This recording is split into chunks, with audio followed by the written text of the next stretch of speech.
Yurtimizda guruch eng ko'p iste'mol qilinadigan mahsulot hisoblanadi. Shuning uchun yerga shol ekishni ko'paytirish, guruch yetishtirish bozorlarda narx-navoning barqarorligini ta'minlaydi. Prezidentimiz topshirig'iga asosan qishloq xo'jaligining ushbu tarmog'iga ham ilm, innovatsiya, tajriba kirib keldi. Viloyatimizning Yozyovon tumanida baliq yetishtirilayotgan sun'iy havzalarda Vyetnam usulida sholi ekilib parvarish qilinmoqda. Vyetnam Respublikasi sholi ishlab chiqarishda dunyoda 5-o'rinni egallaydi. Yiliga 43-45 million tonna guruch chetga eksport qilinadi.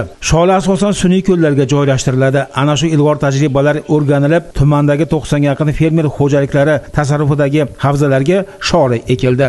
Ko'l ustida sholi yetishtirishning afzalliklari birinchidan ekologik toza sholi yetishtiriladi.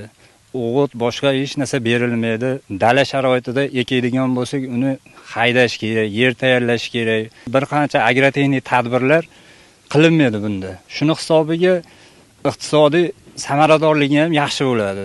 Sun'iy havzalarga sholning yurtimiz olimlari tomonidan yaratilgan ertapishar mahalliy Iskandar nomining ko'chatlari joylashtirilgan. Respublika sholchilik ilmiy tadqiqot instituti olimlari bilan hamkorlikda ekinlar parvarish qilinmoqda. Bir vaqtning o'zida fermerlar baliq yetishtirish bilan birga gektaridan 50-60 sentnergacha sholi hosili olishadi. Bu albatta yerdan samarali foydalanishning natijasi. 1800 gektar baliq ko'li bo'lsa, shundan 110 gektarida bir yil tajriba sifatida ekib ko'ryapmiz. Endi rivoji hozir yaxshi, hammasi unib chiqib, to'liq ko'chat hosil qilingan. Bu afzalliklari juda yaxshi.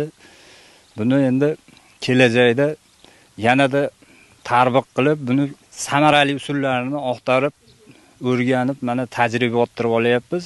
Bir yildan keyin ham yana ekishda davom etamiz degan maqsad qo'yib oldik o'zimizni oldimizga. Tumandagi hamkor namuna katta toshbaliqlar kabi fermer xo'jaliklarida bu usulga katta e'tibor berilib, yangi loyiha amalga oshirilyapti. Bosqichma-bosqich Yozyovon tumanida ana shu loyiha sun'iy havzalarda yo'lga qo'yiladi.